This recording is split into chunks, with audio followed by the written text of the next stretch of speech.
Hello everyone. इस class में हम लोग ट्रांसफार्मर के कोर मटेरियल पर एक न्यूमेरिकल परफॉर्म करने वाले हैं। तो स्टार्ट करते हैं। और transformer is design to have hot rolled steel lamination with flux density of 1.2 Tesla, and the weight of the core and wire is found to be 100 kg and 80 kg respectively. If the transformer is redesigned with cold rolled grain oriented CRGO steel lamination, which permit a higher flux density of 1.6 Tesla. Find the saving in core and wire materials. The two types of core material have the same density and flux remains the same. Make suitable assumption whenever required. Basically यहाँ पे जब हमारे पास hot rolled steel lamination था तो उसकी flux density थी 1.2 Tesla, और जो weight of core and wire का था वो था 100 kg एंड 80 kg। ठीक है, मतलब जो कोर का वेट है वो 100 kg है और वायर का था 80 kg। यदि हमने क्या किया कि पहले तो हॉट रोल्ड स्टील लेमिनेशन लिया था, अब हम क्या करेंगे, CRGO स्टील लेमिनेशन लेंगे।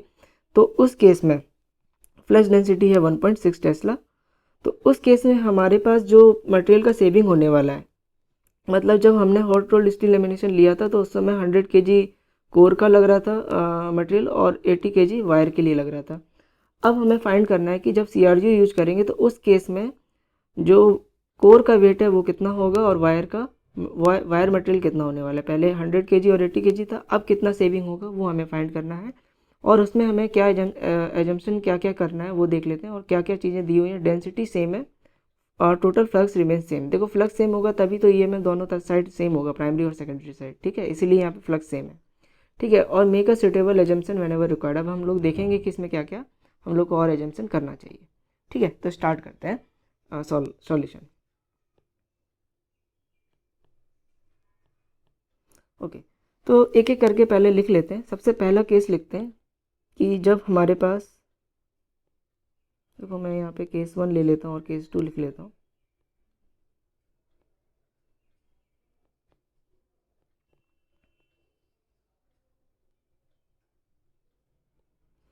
ओके, तो यहाँ पर सबसे पहले हम लोग टोटल फ्लक्स निकाल लेते हैं। ये केस 1 हम लोग लेते हैं हॉट रोल्ड स्टील लेमिनेशन का। ठीक है, और ये वाला केस लेते हैं CRGO स्टील का। ठीक है, तो इस केस में टोटल फ्लक्स कितना होगा और इस केस में भी कितना फ्लक्स होने वाला वो हम लोग निकालते हैं। 5max कितना होगा, 5max होगा इसका, 5max कितना होता है, B max into net cross sectional area. ठीक है, तो मैं इसे BMax 1 मान लेता हूँ या BM1 लिख लेता हूँ शॉर्टकट में, और एरिया A1 लिख लेता हूँ। ठीक है, BM1 इंटू A1। इस केस में जो एरिया लगने वाला है, एरिया हम लोग यदि फाइंड करना चाहें तो 5max divided by BM1। 5max हमें तो सेम रखना है ना, फ्लक्स सेम रखना है, दिया हुआ है ना, तो फ्लक्स सेम रखना। BM1 कितना है, 1.2 टेस्ला, तो 1.2 लिख लिए। तो ये एरिया 1 हमारा आ चुका है 5max डिवाइडेड बाई 1.2। ठीक है, तो ये हमने पहला एरिया निकाल लिया इसके केस में, हॉट रोल्ड लेमिनेशन के केस में। इसी तरीके से हम लोग यहाँ पर भी निकाल लेते हैं। इस केस में क्या होगा, 5max is equal to same BM2 into A2 लिख लेंगे, है ना। तो यहाँ पे देखो BM2 कितना दिया हुआ है, यहाँ पे 1.6 दिया हुआ है ना, तो A2 इज इक्वल टू कितना हो जाएगा, A2 is equal to 5max divided by 1.6। कोई दिक्कत, बहुत आसान है ना। दोनों साइड हम लोगों ने एरिया निकाल लिया क्योंकि 5 इज इक्वल टू BA होता है ना। ठीक है, तो एरिया हम लोग निकाल चुके हैं। अब इसके बाद हम लोग देखते हैं और क्या क्या चीज़ें निकालनी है। अब यहाँ पे देखो सबसे पहली बात तो ये है कि जब हम कोर डिजाइन कर रहे हैं तो बेसिकली देखो ये कोर है,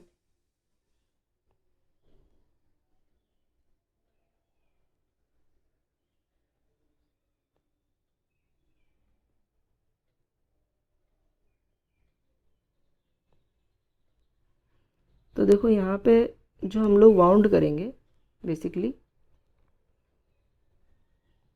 तो देखो एक ये सर्कल में ही होने वाला है ना ये, है ना। और देखो नेट क्रॉस सेक्शनल एरिया जो होता है वो ये वाला होता है, यहाँ पे ये जहाँ से फ्लक्स पास कर रहा है। यदि देखो फ्लक्स ऐसे जा रहा है फाई, तो ये फ्लक्स जो एंटर कर रहा है ना जिस एरिया में, यही होता है नेट क्रॉस सेक्शनल एरिया, जो अभी हमने निकाला ना A1 और A2, ठीक है, ये वो वाला एरिया है। अब यहाँ पे दूसरा चीज़ क्या है कि जो हमने वाइंडिंग की है, ये जो वाइंडिंग है ये एक तरीके से सर्कल है, देखो ये सर्कल जैसा दिख रहा है। तो बेसिकली ये जो सर्कल दिख रहा है और ये जो एरिया है नेट क्रॉस सेक्शनल एरिया जो हम लोगों ने निकाला, बेसिकली ये हम लोग फाइंड कर सकते हैं।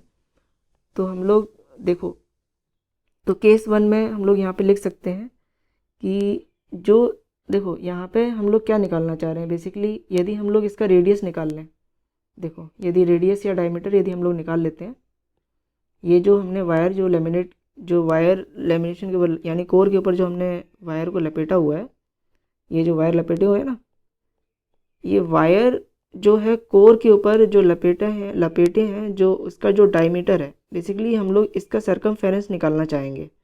यदि हमको सरकमफेरेंस पता होगा तो हम ये नंबर ऑफ टर्न्स को यहाँ पे लगा सकते हैं, ठीक है। तो हम लोग बेसिकली वायर के लिए हम लोग लेंथ और डायमीटर फाइंड करेंगे। तो दोनों केस में हम लोग लेंथ और डायमीटर निकाल लेते हैं। तो केस 1 के लिए अभी हम लोग निकालते हैं, यानी केस 1 है हमारा हॉट रोल्ड स्टील लेमिनेशन, ठीक है। तो देखो इसमें यदि हम डायमीटर यदि निकालना चाहें, the diameter of the circle around the core, ठीक है। तो हम लोग लिख सकते हैं ना π/4 d1, डायमीटर d1 मान लेते हैं, d1 square is equal to A1 is equal to 5max, अभी हमने निकाला ना 5max डिवाइड A1, अभी हम लोगों ने निकाला 5max, ये वाला 5max डिवाइडेड बाई 1.2 हो गया। तो हम लोग d1 हम लोग फाइनली कैलकुलेट कर सकते हैं। d1 इज इक्वल टू कितना आ जाएगा, √4/π into 5max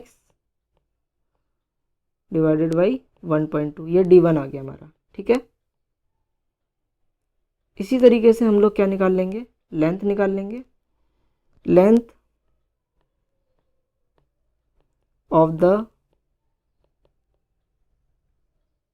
turns around the core is L1 is equal to क्या हो जाएगा, 2πr लिख लो या πd लिख लो, है ना। πd1 लिख लिया मैंने, तो हो जाएगा pi under root of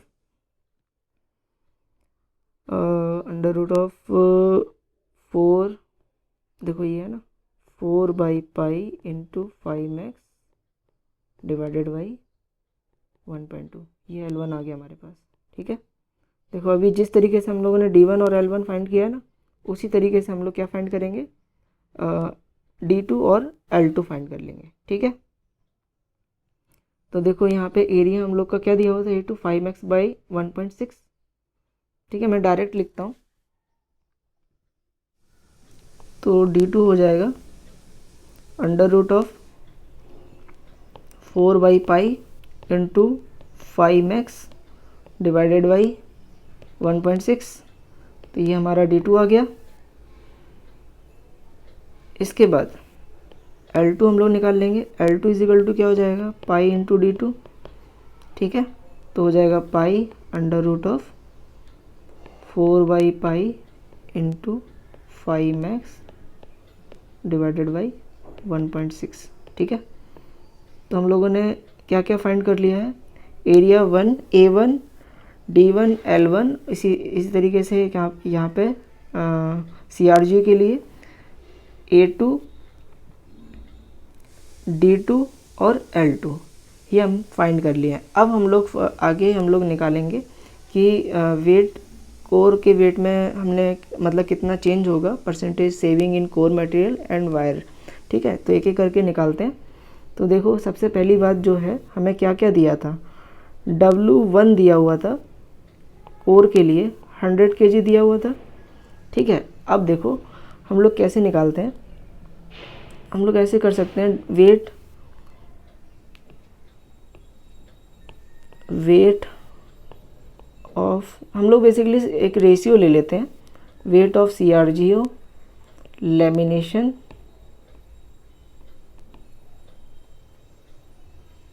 W2 लिख लेते हैं इसको, weight of hot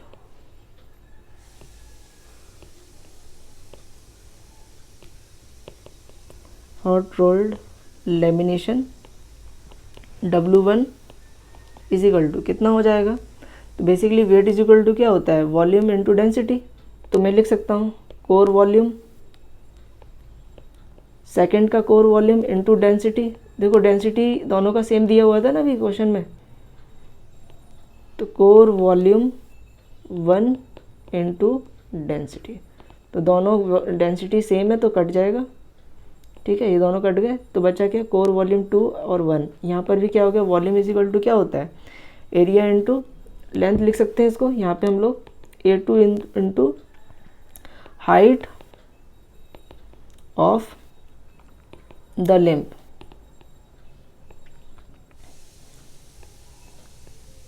area into area, first का area into height of the limb. देखो हाइट ऑफ द लिम्ब भी दोनों का सेम होना चाहिए, ठीक है।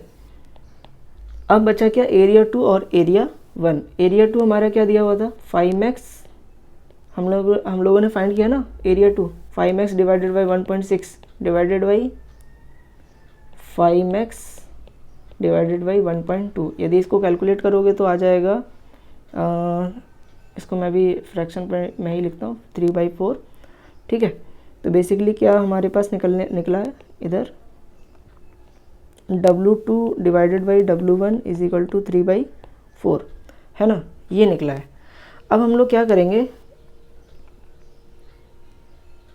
W2 निकाल सकते हैं डायरेक्ट, 3/4 इंटू, देखो W1 कितना दिया हुआ है, 100 kg दिया हुआ है, तो 100 लिख लेंगे, तो यहाँ पर आ जाएगा 75 kg, ठीक है। तो रेशियो से हम लोगों ने निकाल लिया कि W2 कितना लग रहा है हमारे पास, 75 kg।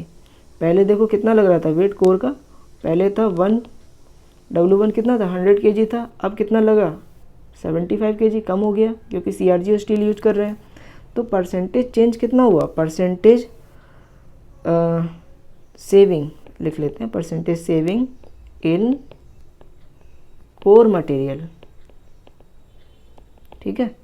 तो कितना आएगा, देखो कितना था पहले, 100 था, कितना आया 75, कितने में से, 100 में से, इनटू 100, तो आ जाएगा 25%, यानी 25% की सेविंग हो गई कोर में, ठीक है। तो हम लोग ने यहाँ देखा कि जब हमने हॉट रोल्ड लेमिनेशन यूज किया था तो उस समय जो कोर का मटेरियल था वो 100 kg लग रहा था, लेकिन जब मैंने CRGO यूज किया तो उस समय 75 kg लग रहा है, ठीक है। और कितना सेविंग हो गई, यानी 25%। तो आगे देखते हैं, अब हम लोग देखेंगे वायर के लिए। वायर के लिए अब हम लोग देखते हैं, तो यहाँ पर भी हम लोग जो है वेट, कलर चेंज कर लेता हूँ, weight of wire using CRGO lamination, ठीक है, डिवाइडेड बाई, इसे मैं स्मॉल W2 लिख लेता हूँ, पहले हम लोगों ने कैपिटल में लिखा था। दूसरा लिखते हैं weight of wire using hot rolled lamination, इसे W1 लिखते हैं, इज इक्वल टू कितना होगा, इज इक्वल टू हो जाएगा, जो हम लोगों ने बेसिकली, देखो एक तो ये होता है कि जो वायर है, देखो ये जो यदि वायर है, मैं वायर बना रहा हूँ, देखो एक तो ये एरिया होगा क्रॉस सेक्शनल एरिया, ठीक है। दूसरा क्या होगा, लेंथ होगी वायर की, है ना। यदि एक टर्न की लेंथ L1 है तो n टर्न्स के लिए n2 कर दोगे तो पूरी लेंथ निकल के आ जाएगी हमारे पास, और क्रॉस सेक्शनल एरिया से मल्टीप्लाई करोगे तो हमारे पास पूरा की पूरा इसका वॉल्यूम आ जाएगा। बेसिकली यहाँ पे देखो हो क्या रहा है, यदि मैं क्रॉस सेक्शनल एरिया और लेंथ को मल्टीप्लाई करूँगा तो मुझे वॉल्यूम मिल जाएगा वायर का, ठीक है ना। तो मैं यहाँ लिख लेता हूँ L2 into cross sectional area, कितने नंबर ऑफ टर्न्स होंगे वो डिपेंड करेगा, n लिख लेते हैं। देखो दोनों side number of turn same होंगे, L1 into cross sectional area, area भी सेम होना चाहिए तभी तो करंट, यदि area cross sectional area change हो गया, मान लो ये क्रॉस सेक्शनल एरिया यदि हम लोग चेंज कर देते हैं तो करंट भी पास जो होगा उसका रेजिस्टेंस भी कम या ज़्यादा हो जाएगा, यदि बढ़ाएंगे तो कम हो जाएगा और यदि घटाएंगे तो एरिया घटा देंगे तो कम हो जाएगा, ठीक है ना। इसलिए क्रॉस सेक्शनल एरिया और नंबर ऑफ टर्न सेम रखेंगे। नंबर ऑफ टर्न सेम रखने का रीज़न क्या है, देखो ये नंबर n जो लिखा है ना, नंबर ऑफ टर्न्स है सेकंड किसी भी साइड पे, ठीक है। तो नंबर ऑफ टर्न्स जो है सेम इसलिए रख रहे हैं ताकि ईएमएफ सेम रहे, ठीक है ना, फैराडे लॉ के अकॉर्डिंग। दूसरा चीज़ क्रॉस सेक्शनल एरिया सेम रखेंगे, नहीं तो फिर यहाँ पे जो रेजिस्टेंस है वो कम या ज़्यादा हो जाएगा, इसलिए ये दोनों चीज़ें सेम रहेंगी, इसलिए कट जाएगा, ये एन भी कट जाएगा, ठीक है। तो बचा क्या, L2 divided by L1, clear है। तो मैं इसको स्मॉल वाला ही लिखता हूँ, W2 divided by W1 is equal to L2 divided by L1, ठीक है। और W1 जो है 80 kg दिया ही हुआ था हमें मालूम है, तो पहले हम लोग L2 divided by L1 find कर लेते हैं। तो देखो L2 हमारा यहाँ पे देखो क्या क्या दिया हुआ था, L2 क्या दिया है, pi under root of 4 by pi 5x divided by 1.6, और इसी L1 जो है 1.2 लिखा हुआ था 1.6 की जगह, ठीक है।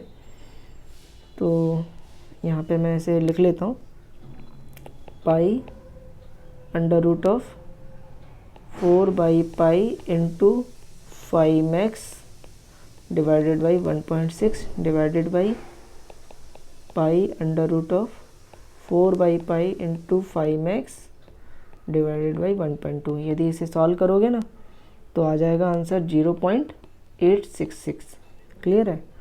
अब हम लोग क्या करेंगे, W2 इज इक्वल टू क्या हो जाएगा, 0.866 इंटू 80 kg था पहले वायर का वेट, अब देखो कितना आ जाएगा 69.25 kg, ठीक है। अब हम लोग निकाल सकते हैं percentage saving in wire is equal to कितना हो जाएगा, पहले कितना था 80, अभी कितना आया 69.25, तो लिख लेंगे 69.25 डिवाइडेड बाई कितने में से 80 में से इंटू 100 परसेंटेज निकालने के लिए, यदि निकालोगे सॉल्व करोगे इसको 13.4% आएगा, ठीक है। तो बेसिकली हमने क्या क्या देखा कि जब हमने CRGO मटेरियल यूज किया उस केस में जो कोर मटेरियल था, कोर मटेरियल में 25% की सेविंग हुई, ठीक है। और वायर में कितना सेविंग हुआ, वायर में 13.4% का सेविंग हुआ, ठीक है। ये हो गया क्लियर, 25% की सेविंग। तो ये हो गया हमारा आंसर, बिल्कुल सिंपल था, इसमें कुछ नहीं करना है, बस खाली हमें ये ध्यान रखना है क्या क्या हम लोग को वैल्यू कांस्टेंट रखनी है और क्या क्या वैल्यू में चेंजेस होंगे, ठीक है। तो यदि इसके बाद भी यदि किसी तरीके का डाउट रहता है इसमें तो आप लोग मुझे कमेंट कर सकते हो कमेंट बॉक्स में। दूसरा चीज़ मैं टेलीग्राम का लिंक शेयर कर दूंगा, उसमें आप लोग मुझे कमेंट कर सकते हो। Okay, thank you for watching.